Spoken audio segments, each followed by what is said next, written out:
이제 높은 뜻 정신을 하나씩 살펴보고 있습니다. 높은 뜻 정신 오늘 두 번째 시간인데요. 두 번째는 하나님의 식과 법을 고집하며 하나님의 뜻을 이 땅에 이루는 교회가 높은 뜻 정신의 두 번째입니다.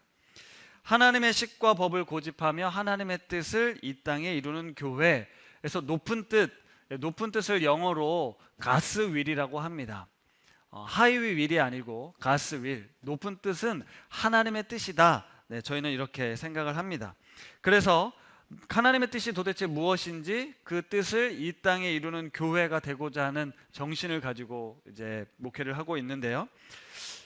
성도 여러분들은 이 높은 뜻, 우리가 이제 높은 뜻 교회를 다니잖아요. 하나님의 뜻이라고 하는데 하나님의 뜻을 믿지 않는 친구들에게 아니면 여러분들의 자녀들에게 뭐라고 이야기해 주실 수 있으신가요?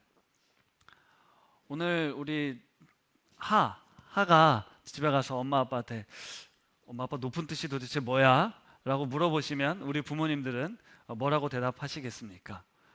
물론 우리 박광식 선교사님처럼 살고 계시니까 삶으로 보여주고 계시긴 할 텐데요. 자녀들에게 아니면 다른 이들에게 우리가 다니는 높은 뜻 교회 하나님의 뜻을 무엇이라고 여러분들은 설명하실 수 있겠습니까? 최근에 별세한 안성기 씨가 장례식 때 이제 아들이 아빠의 옛날 편지 내용을 이제 읽어줬잖아요. 이런 내용이 있었습니다. 항상 겸손하고 정직하며 남을 사랑할 줄 아는 사람이 되길 바란다. 마음의 평화를 잃지 말고 어떤 어려움에서도 자신을 잃지 말아라. 이 세상에 꼭 필요한 것은 착한 사람이다. 네, 이런 내용이 있었어요. 좀 마지막에 이게 와닿더라고요. 이 세상에 꼭 필요한 것은 착한 사람이라고. 착하게 살면 손해보는 것 같고 또 어리석을 것 같고 실패할 것 같지만 이 세상에 꼭 필요한 것은 착한 사람이라는 이야기가 좀 가슴 따뜻하게 들려왔습니다. 성경에 보면 하나님의 뜻에 대해서 여러 군데에서 설명하고 있어요. 사실 말씀만 펴도 이게 하나님의 뜻이구나 라는 내용들은 군데군데 있습니다. 여러분이 잘 아시는 말씀 중에 데살로니가전서 5장 16절에서 18절 말씀이 있죠. 같이 한번 읽어보겠습니다. 항상 기뻐하라, 쉬지 말고 기도하라, 범사에 감사하라. 이것이 그리스도 예수 안에서 너희를 향하신 하나님의 뜻이니라. 항상 기뻐하고 쉬지 말고 기도하고 범사에 감사하는 거, 이게 하나님의 뜻이에요. 요한복음 6장에는 하나님의 뜻을 이렇게 설명하고 있습니다. 이것도 한번 같이 읽겠습니다. 나를 보내신 이의 뜻은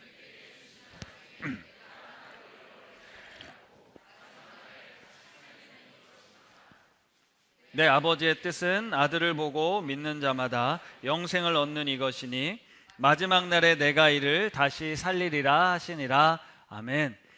이것 외에도 사실 하나님의 뜻은 무엇이다 라는 내용이 성경에 많이 나와 있습니다. 그런데 우리가 알고 있는 하나님의 뜻을 이루는 교회 높은 뜻 정신에서요, 앞서 어떤 내용이 나오냐면 하나님의 식과 법을 고집한다라고 되어 있어요. 하나님의 식과 법을 고집함으로써 하나님의 뜻을 이 땅에 이루는 교회가 되자라는 이제 정신이 있는 거거든요. 그래서 김동호 목사님의 많은 설교 중에 이 하나님의 식과 법을 고집한다라는 표현이 등장을 합니다. 실제로 그 내용의 상당수는 우리의 유익, 나의 유익, 우리 교회 집 짓기 전에 다른 교회를 먼저 지어주자라든지 어쨌든 우리에게 손해가 되더라도 이것이 하나님이 원하시는 뜻이라면 계산하지 말고 그 일을 하자. 네, 이런 내용들이 많이 등장을 해요. 세상적인 식과 법은 늘 계산을 하고 유익이 되는지 나에게 도움이 되는지를 따지지만 이것이 하나님께 유익이 되고 하나님께 영광이 되는지를 따져보고 그렇다면 그 일을 하자라는 주장이었어요. 그래서 이런 설교를 듣고 우리 높은 뜻 교회는 어떤 일을 할 때든 어떤 사역을 할 때든 이것이 세상적인 방법, 세상적인 식인가 아니면 하나님이 원하시는, 하나님이 기뻐하시는 뜻인가를 늘 고민하게 됩니다. 아무래도 그런 영향을 받게 되죠. 대표적으로 세금이 있어요. 목회자들이 저희 교회는 이제 세금을 납부를 하거든요. 요즘은 이제 종교인 과세가 돼서 다 납부를 하지만 예전에는 종교인들이 굳이 세금을 왜 내야 돼? 라고 세금 납부를 하지 않았습니다. 국민들이 다 들고 있는 4대 보험도 우리 높은 뜻 교회는 시작할 때부터 고용과 산재는 근로자가 아니어서 이제 낼 수는 없었지만 건강과 또 국민연금은 이제 납부를 하고 있어요. 세금 납부는 국민의 당연한 의무이기 때문에 뭐 우리가 종교인이라고 특별히 혜택을 받아야 된다가 아니고, 이건 세상에 누가 봐도 하나님의 사람으로서 당연히 해야 될 의무다라고 해서 이걸 하나님의 식과 법이라고 이야기를 했었죠. 그래서 교회 재정의 투명성뿐만 아니라 뭐 지출 증빙 과정도 사실은 많이 까다롭습니다. 그냥 간이 영수증 안 되고 늘 세금 계산서를 발행해요. 교회는 비영리 기관이다 보니까 우리가 부가세를 납부해도 환급을 받을 수 없습니다.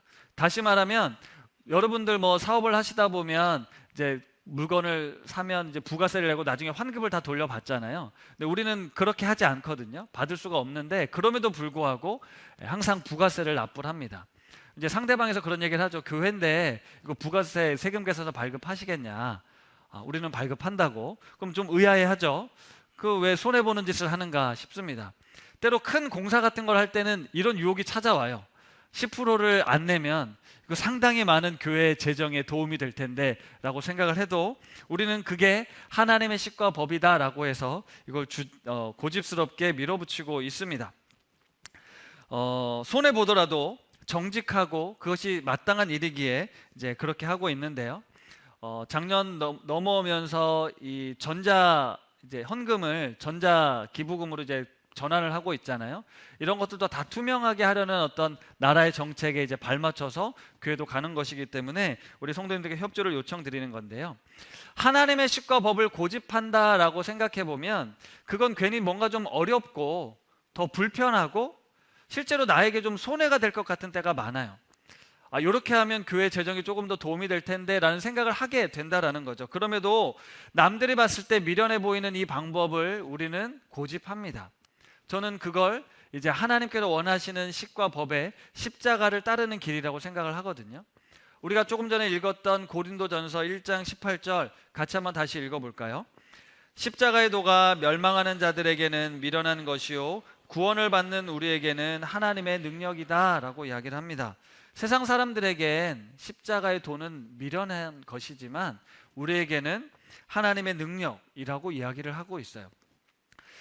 전능하신 하나님께서, 만물의 창조주이신 하나님께서 이 세상을 구원하기 위해 이 땅에 예수 그리스도를 보내셨습니다. 근데 예수 그리스도께서 인류를 구원하기 위해 택하신 방법은 십자가에 달려 죽으시는 거였어요. 그런데 당시에 많은 유대인들이 기대했던 구원은 어떤 모습이었냐면 로마 제국을 전복시키고 다윗 왕국을 다시 회복하는 것이었습니다. 그러니까 세상의 식과 법은요, 로마보다 더 센 힘으로, 권력으로, 무력으로 정복하고 우리에게 자유를 주고 우리를 풍요롭게 하는 것, 그것이 세상의 식과 법이라면 하나님의 식과 법은 예수 그리스도를 통해서 십자가에 달려 죽게 하심으로 우리를 구원하시는 것, 이것이 우리가 믿는 하나님 나라의 모습이라는 거예요. 여러분, 우리가 하나님을 믿었는데 여전히 세상의 식과 법을 추구하면서 세상이 말하는 성공, 권력, 부와 명예를 가지고 이 세상을 이긴다, 그렇지 않습니다. 우리는 십자가의 길을 걸어감으로써 하나님 나라를 이 땅에 이루는 사명을 가진 사람들이에요. 하나님의 뜻은 우리가 구원에 이르는 것입니다. 우리 모두가 구원을 받기를 원하세요. 그 구원을 위해 필요한 방법은 돈도 아니고 권력도 아닙니다. 바로 십자가의 사랑이에요. 십자가의 사랑만이 우리를 진정 구원에 이르게 하고 자유롭게 할 뿐만 아니라 십자가의 사랑만이 다른 이들을 구원에 이를 수 있게 한다라는 것입니다. 하지만 참으로 안타깝게도 십자가의 복음과 그 능력을 우리는 제대로 살아내지 못했습니다. 한국 교회의 기독교 140년 역사를 우상 숭배의 관점으로 풀어 쓴 글이 있어요. 고신대 권수경 교수님이 이 한국 교회의 우상 숭배 관점으로 이제 풀어 쓴 글이 있었는데요. 이분은 한국 교회 우상 숭배를 권력과 재물과 이념, 이 세 가지로 정리했습니다. 제가 그걸 이제 설명해 드리려고 하는 것이 아니라 한국 교회가 하나님을 섬긴다라고 하면서 모르게 다른 우상들, 권력이라는 우상을, 재물이라는 우상을, 어떤 이념이라는 우상을 섬겼다라는 거예요. 관심 있는 분들은 아시겠지만 지난 주간부터 이번 주간 기독교계에 존경받던 한 목회자의 이슈가 있었습니다. 제가 그분을 많이 존경하고 많은 영향을 받았는데 마지막 노년에 보여주셨던 모습으로 많이 실망을 했어요. 아마 오늘 많은 교회, 많은 목회자들이 이분에 대한 언급을 할 것 같아서 저는 여기까지만 할 건데요. 사실 저도 받아들이기가 쉽지 않았던 내용이었습니다. 그리고 우리 목사님들이 저에게 묻습니다. 목사님은 나중에 안 그러실 거죠? 안 변하실 거죠? 저도 감히 장담할 수 없습니다. 지금은 당연히 그럴 거라고 생각하는데 혹시나 우리 교회가 너무너무 성장을 하고 재산도 많아지고 제가 유명해지면 나도 혹시 그렇게 되는 거 아닐까 싶은 생각을 해보게 됐습니다. 그래서 변질되기 전에 빨리 내려놔야 되는 거 아닐까라는 생각도 해보고, 성공하고 힘을 갖게 되면 목회자도 별 수 없겠구나라는 생각, 그걸 참 견제하고 바른 말을 하고 그 바른 말을 들을 수 있는 어떤 제도적 장치가 필요한 게 아닌가 싶었어요. 우리 높은뜻 교회는 그래도 하나님이 주인 되시는 교회를 표방하고 사람이 주인 노릇하지 않도록 여러 가지 제도적 장치를 마련했는데, 한 집사님의 얘기가 일리가 있어요. 결국 그래도 우리 높은뜻 교회도 이 담임 목사의 권한이 세다는 거예요. 장로님들 권한은 6년만 딱 하고 제한을 시켰으니까 그분들은 막 힘을 쏟을래도 6년이 지나면 잘리잖아요. 그러니까 힘을 쏠 수가 없어요. 그런데 목사님은 재신임을 받는다라고는 하지만 그 재신임 통과 안 된 교회 어디 있냐고, 다른 교회들 다 통과되지 않았냐고. 결국 목사님은 어지간하면 재신임 받고 지금 젊으니까 한 20년 이렇게 목회를 하면 목사님이 거의 여기에 신이 되지 않겠냐, 목사님 한마디 하면 그거 누가 반대하겠냐, 충분히 동의가 되는 거거든요. 제가 안 그러겠습니다라고 말해도 그때 가서 변하고 내가 힘을 갖고 능력을 갖게 되면 함부로 할 수 있게 되는 거 아니겠습니까? 분명 제도적 장치가 필요한데요. 어쨌든 그 한국 교회를 우상으로 풀어가면서 권력과 재물과 이념으로 풀었을 때 거기에 공통적으로 담겨 있는 게 뭔지 아세요? 결국은 내가 신이 되고자 하는 거예요. 권력을 통해서, 재물을 통해서 내 힘을 갖는 거잖아요.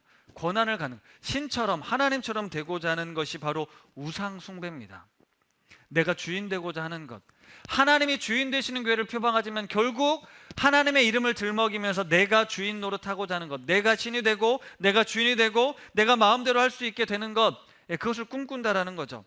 선악과를 따먹었을 때 하나님께서 이거 먹으면 정령 죽을 것이라고 말씀하는데 죽지 않고 선악을 알게 되는, 눈이 밝아졌다는 표현이 나오잖아요. 선악을 알게 된 거, 인간이 내가 스스로 심판자가 될 수 있다는 거예요. 너는 선하고 너는 악하다라는 걸 내가 스스로 결정할 수 있는 존재가 되었다라는 거예요. 이게 인간의 죄성입니다. 우리가 옳고 그름을 판단할 수 있다라는 거예요. 내가 알 수 있다라고 생각하는 것, 내게 그런 능력이 있다라고 생각하는 것, 내가 수십 년간 목회를 하고 교회를 키워놓으면 내 말은 항상 옳고 내가 하자는 대로 해야 된다라고 생각하는 것, 이런 교만함이 생긴다라는 것이죠. 이렇게 내가 기준이 되고 내가 하나님이 되고 내가 판단하는 존재가 되면요, 우리는 나와 다른 생각, 나와 다른 기준을 가진 사람들을 무시합니다. 그건 틀렸어 라고 이야기를 하죠. 따라서 타인에 대한 존중과 배려가 사라집니다. 왜요? 내가 옳으니까, 내가 신이니까, 내가 맞으니까. 그건 우리 부부 사이에서도 마찬가지고 가정에서도 마찬가지고 모든 인간관계에서 드러나는 모습입니다. 나는 하나님이 아니야, 내 판단은 틀릴 수 있어, 내가 옳지 않을 수 있어 라는 생각을 갖는 사람이라면 다른 사람, 다른 의견에 대해서 함부로 판단할 수 없다라는 거죠. 우리는 그 속 사람을 알 수 없는데요, 우리는 겉으로 드러나는 모습, 행동, 말을 가지고 너무 쉽게 속단하고 판단하고 정죄합니다. 그게 선악과를 따먹은 우리들에게서 시작된 죄의 모습이라는 거예요. 아시잖아요. 아담과 하와가 선악과 따먹고 어떻게 했어요? 네 때문이야, 네가 먹으라고 해서 먹었잖아. 서로 탓하기 시작합니다. 서로 뼈 중에 뼈요 살 중에 살이라 사랑으로 충만했던 관계가 와장창 깨어지고 이제 피곤하고 고된 인생을 살게 되죠. 아담과 하와의 자손 가인과 아벨에게서는 어떤 일이 일어났습니까? 하나님, 왜 내 예배는 안 받으시고 내 동생 예배는 받으십니까? 이 시기와 질투가 커져서 죽이잖아요. 살인이 일어났잖아요. 선악과를 따먹기 시작한 죄가 하나님과 우리 사이의 관계를 깨어뜨렸을 뿐만 아니라 인간과 인간 사이의 관계를 무너뜨렸습니다. 창세기 6장에 가면 노아 홍수 이야기가 나와요. 홍수의 원인을 무엇이라고 성경은 이야기하냐면 11절에 이렇게 이야기를 하고 있습니다. 같이 읽어볼게요. 시작.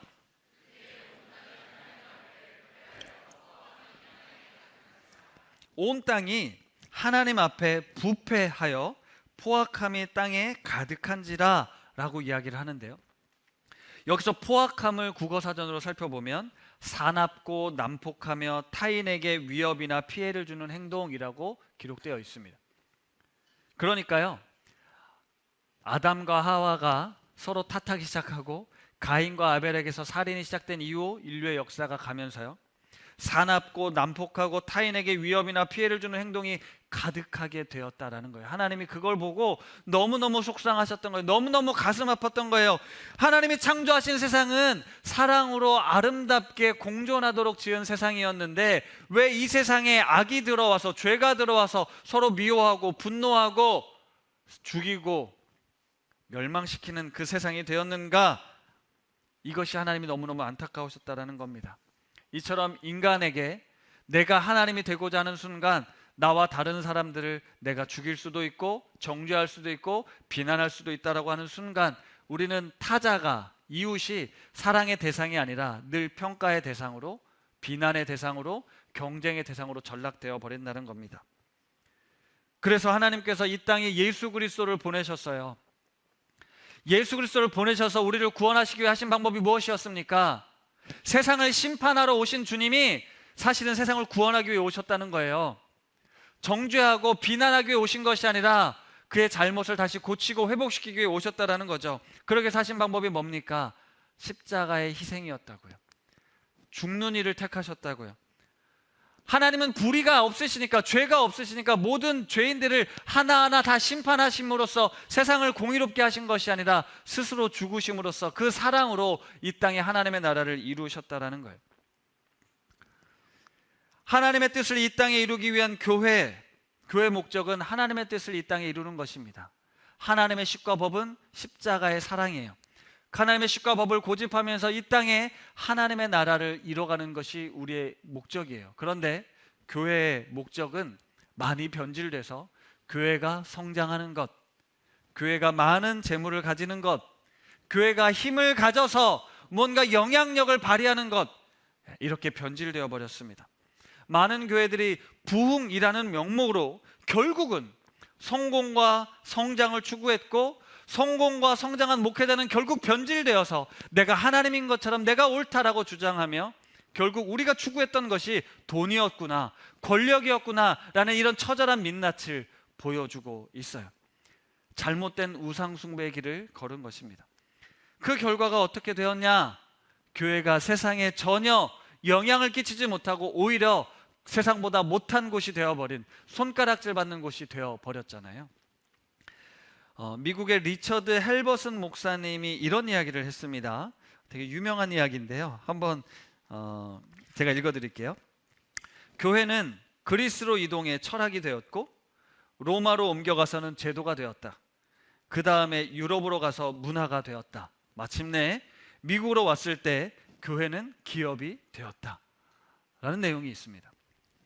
기독교가 그리스로 가서 철학이 되고 제도가 되고 문화가 되고 미국에 가서 기업이 되었다라는 비난의 지적이었는데, 대형교회 세습을 비판하면서 쿼바디스라는 영화를 만든 김재한 감독은 이렇게 덧붙였어요. 그 교회가 한국으로 와서는 대기업이 되었다. 오로지 끝없는 성장과 성공을 추구해서 경제를, 나라를 살려보겠다라는 그런 그럴듯한 명목 하에 하나님의 이름을 가지고 권력과 재물과 이념을 추구했던 한국교회를 비난하는 모습이었죠. 교회가 이렇게 이것을 부흥이라는 이름으로 성장과 성공을 향해 달려가다 보니 성도들은 역시 기업의 성공을 위한 도구로 전락해 버렸습니다. 교회를 성장시키기 위한 수단이 되어버린 거예요. 그리고 담임 목사가 결국 교회를 사유화합니다. 부목사들은 목사가 아니다, 부목사. 담임 목사의 성공을 위해, 목회의 성공을 위해 도움을 주어야 하는 종 정도로 생각해 버립니다. 어떻게 교회를 성장시킬까, 어떻게 하면 교회 재산을 많이 쌓을까를 고민하다 보니 성도 개개인의 영혼과 마음을 돌아보기보다는 돈 있는 사람, 힘 있는 사람, 빽 있는 사람들과 가까이 하면서 그들을 통해서 어떻게 하면 이 교회를 잘 키워볼까, 그들과 특별한 관계를 맺습니다. 목회자에게 잘하는 것이 복받는 비결이라고 성도들을 가스라이팅하면서 어떻게 해서든 교회에 헌신하고 헌금하게 만드는 그런 모습들이었습니다. 그렇게 성장을 위해 교회는 철저한 계급화가 이루어지고 시스템과 제도가 매우 철저하게 구성이 됩니다. 그러던 중에 우리 아이들, 우리 어르신들은 교회에 돈만 축내는 그런 불필요한 존재들이 되어버리고, 청년들 역시 너희 청년의 때 하나님께 헌신해야 돼, 젊을 때 희생해야 돼 라고 하면서 노동력을 착취하고 그들의 삶과 마음과 영혼을 돌아보게는 소홀히 합니다. 이것이 바로 교회의 목적이 하나님 나라가 아니라 세상적인 성공과 부를 축적하는 것이었다면 결국 이렇게 될 수밖에 없는 민낯을 우리는 경험했습니다. 설교 준비를 하다 보니까요, 우리 목회자들이 그래도 목사님, 우리 교회는 높은 뜻 정신을 그래도 많이 실천하는 것 같다. 우리는 이걸 당연하다라고 생각하지만 사실 절대 당연한 게 아니지 않냐. 우리 교회 와서 놀라는 분들, 참 이렇게 할 수 있지라는 분들 이야기가 있습니다. 여러분, 우리 교회 이제 주보를 인쇄를 하지 않아요. 이거 그냥 모바일로 이제 다 나눠드리고 꼭 필요한 분들만 보실 수 있도록 소량만 인쇄해서 나누는데요. 주보를 보면 이 교회 담임 목사가 누구지? 담임 목사 이름이 뭔지를 모릅니다. 뭐 찾아서 오신 분들은 아시겠지만, 그리고 기존 성도들은 아시겠지만 처음 오신 분들은 담임 목사 이름을 찾을 수가 없어요. 그냥 목회자의 이름이 나열이 되어 있으니까요. 담임 목사에게 교회에서 제공해준 이제 렌트 차량이 있습니다. 카니발이 있는데 이 차량은 주일날에는 셔틀로 운행이 됩니다. 그리고 예배가 다 마치고 교회를 정리할 때는 쓰레기를 버리는 차량으로 사용이 돼요. 청소년들과 청년들이 수련회를 가면 수련회 이제 그 셔틀로 운영이 됩니다. 담임 목사의 차량이라고 삐까뻔쩍하게 뭐 기사를 두고 그런 교회가 아니라는 거죠. 뭐 그렇게 될 수도 없을 것 같고요. 목회자와 장로가 이 교회는 목이 뻣뻣하지 않고 늘 이름도 없이 무슨 일을 하고 있는지 모를 정도로 굳은 곳에서 섬김의 자리를 감당하고 있습니다. 우리가 작년부터 시작된 비전 헌금이 있어요.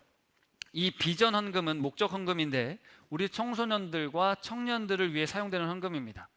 청소년기에 그리고 청년기에 뭐 단기 선교라든지 뭐 비전 트립이라든지 뭐 돈이 없어서 형편이 어려워서 그런 기회를 못 갖는 친구들, 그런 부담 없이 경험할 수 있도록 우리 청소년과 청년들을 키우기 위해 성도님들이 비전 헌금을 내주고 계시고 잘 사용되고 있습니다.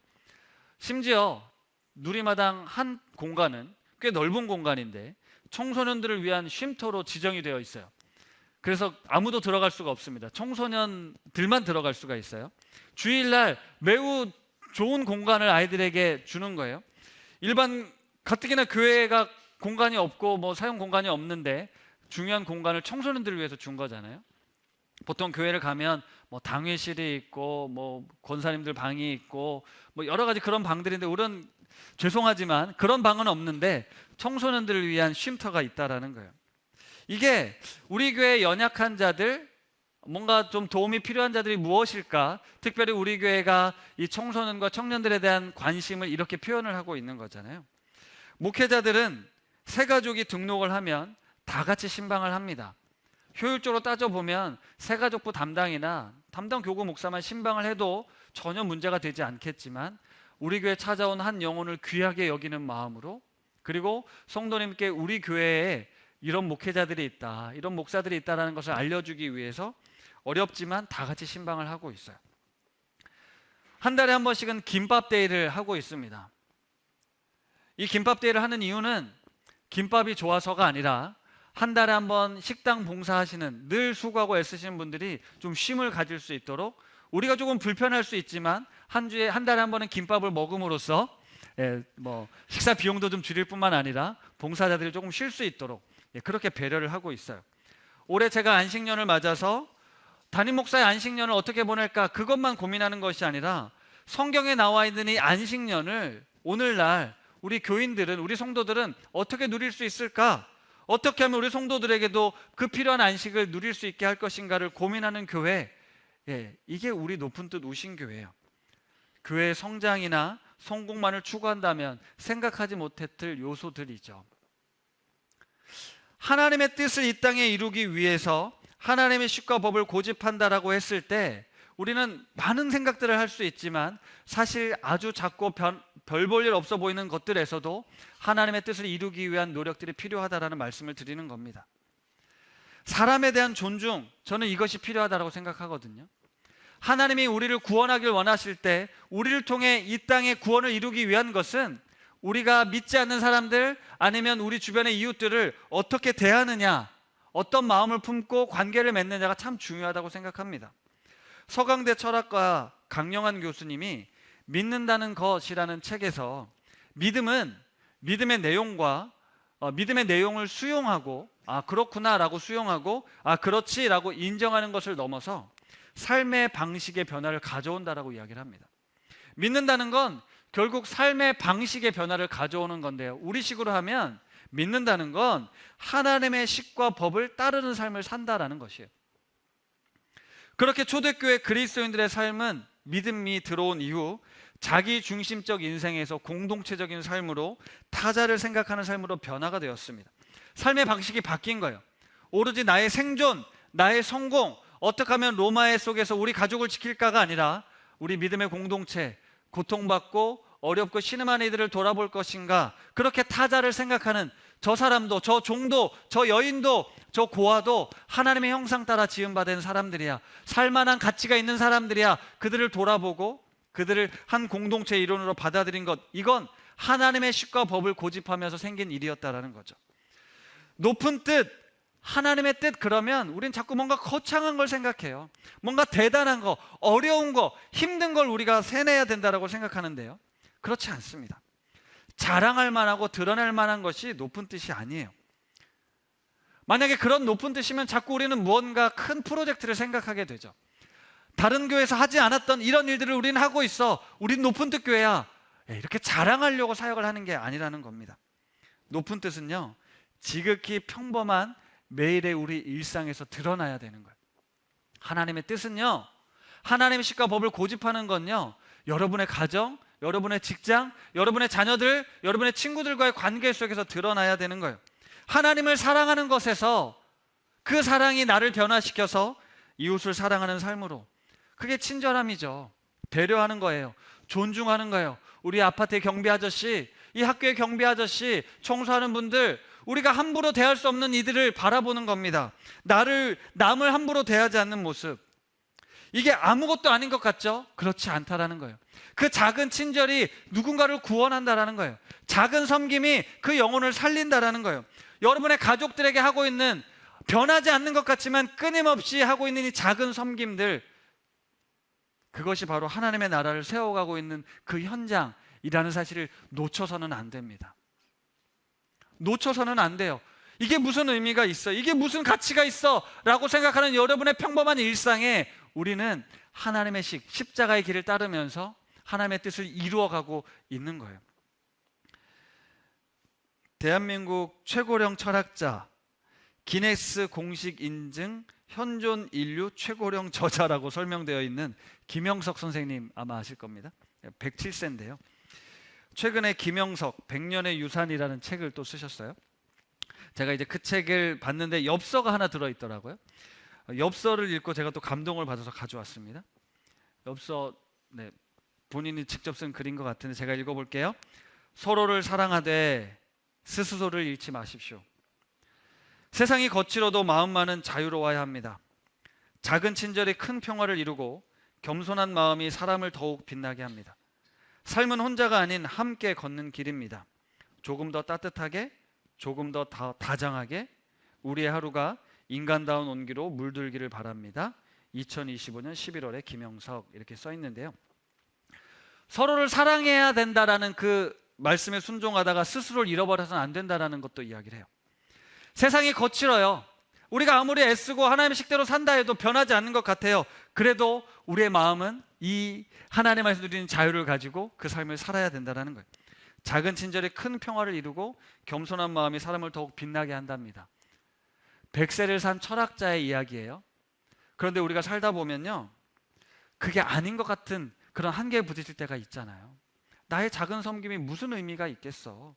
나의 작은 친절이 뭔 얼마나 대단한 일을 하겠어? 라고 하지만요, 그게 하나님이 우리에게 지금 원하시는 삶의 모습이에요. 죄로 말미암아 깨어진 세상 속에서는 그런 것들이 이루어지지 않아요. 비난하고요, 평가하고요, 정죄한다고요. 조금 더 따뜻하게, 조금 더 다정하게 라는 이야기가 참 마음에 와닿았습니다. 앞서서 안성기 씨가 아들에게 들려줬던 이야기와도 맥락이 같죠. 다시 한번 묻습니다. 여러분들은 여러분들의 자녀들에게, 여러분들의 이웃에게 하나님의 뜻이 무엇이라고 이야기하면서 살아가시겠습니까?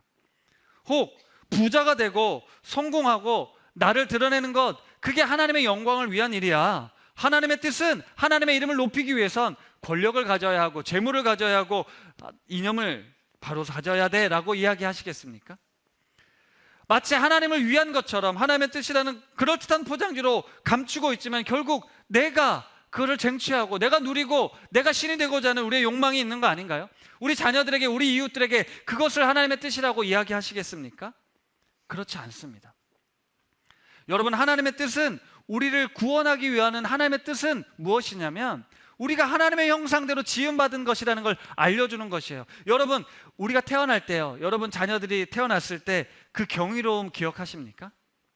아무것도 아닌 이 생명에 가지고 있는 그 충만한 신비를 여러분 기억하세요? 근데 시간이 지나고 세상에서 물들고 때가 타고 나니까 어떻습니까? 자꾸 뭘 따지잖아요. 공부도 따지고 외모도 따지고 돈도 따지고, 그러다 보니까 그 경이로운 생명의 존재를 잃어버리고 쓸모 있는 존재, 필요한 존재, 나에게 도움이 되는 존재, 나의 이름을 좀 드높일 수 있는 존재, 그렇게 되는 거, 그렇게 만드는 게 하나님의 뜻인가요? 아니라고요. 그들의 존재 자체를 경이롭게 바라봐주고 너는 사랑받을 만한 존재야, 너는 하나님께서 특별히 택한 존재야, 하나님의 보배롭고 존귀한 자녀야 라고 알려주는 거, 우리 스스로가 내 자신을 그렇게 바라볼 수 있는 게 이게 진짜 구원이라고요. 하나님의 뜻은 그것입니다. 우리가 그럴 만한 가치가 있는, 사랑받을 만한 존재라는 거예요. 그 다음에 십자가의 정신을 가지고 살아가는 거죠. 십자가의 정신은 뭐라고요? 나를 희생하고 나를 죽이는 거예요. 내가 죽어서 어떻게 합니까? 남을 살리는 거예요. 나의 가족들을, 나의 이웃들을, 믿지 않는 사람들을, 나와 전혀 상관없는 사람들을 사랑으로 섬기는 것, 그렇게 구원하는 것이 하나님의 뜻입니다. 예수님도 그렇게 하셨어요. 요한복음 13장 1절, 유월절 전에 예수께서 자기가 세상을 떠나 아버지께로 돌아가실 때가 이른 줄 아시고 세상에 있는 자기 사람들을 사랑하시되 끝까지 사랑하시느니라. 죽기 전에 하나님이 이 땅에 오셨잖아요. 그럼 뭔가 엄청난 일을 이루셔야 되잖아요. 로마를 정복시키든 뭐든 하셨어야 되는데 예수님이 죽기 전에 하셨던 마지막 일은 세상에 있는 자기 사람들이 몇 명이나 됐을까요? 그 사람들을 끝까지 사랑하셨다고요. 온 인류를 내가 사랑했다라고 말씀하지 않고 자기 사람들을 사랑하셨습니다.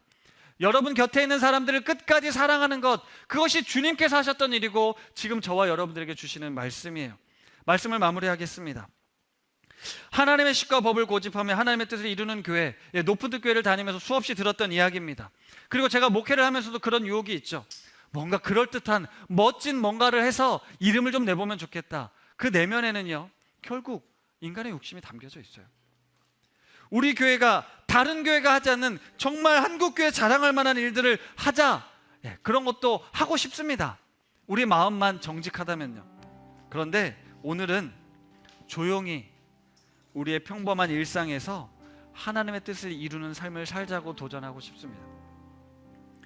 지극히 평범한, 늘 반복되는 우리의 일상에서 십자가의 방법으로, 십자가의 사랑으로 나와 가족과 우리 교회와 이웃, 하나님이 구원하신 하나님의 뜻을 이루기를 원합니다. 우리는 하나님의 뜻을 이 땅에 이루기 위해 부름받은 자들이에요. 우리가 그리스도인이 된 순간, 우리가 하나님의 자녀가 된 순간 하나님의 뜻을 이 땅에 이루는 것이 우리 삶의 목표입니다. 그렇게 기꺼이 십자가를 지고 주님을 따르기로 결정한 사람들이에요. 그게 신앙입니다. 기꺼이 십자가를 지는 것이요. 그렇게 나를 향한 이 십자가의 사랑을 붙드십시오. 변하지 않습니다. 변치 않는 하나님의 사랑을 붙들고 다시 일상으로 돌아가 예수님이 나를 사랑하신 것처럼 나도 너를 사랑하는 삶, 너희도 서로 사랑하라는 이 말씀을 붙드는 우신교회가 되길 소망합니다. 나의 성공과 나의 발전과 나의 욕망을 구하는 세상의 식과 법을 따르지 않고 나를 희생하고 내려놓고 섬김으로써 십자가의 정신을 통해 하나님의 뜻을 이루고 하나님의 나라를 세워가는 우리 높은 뜻 우신 가족들 다 되실 수 있기를 주님의 이름으로 축복합니다.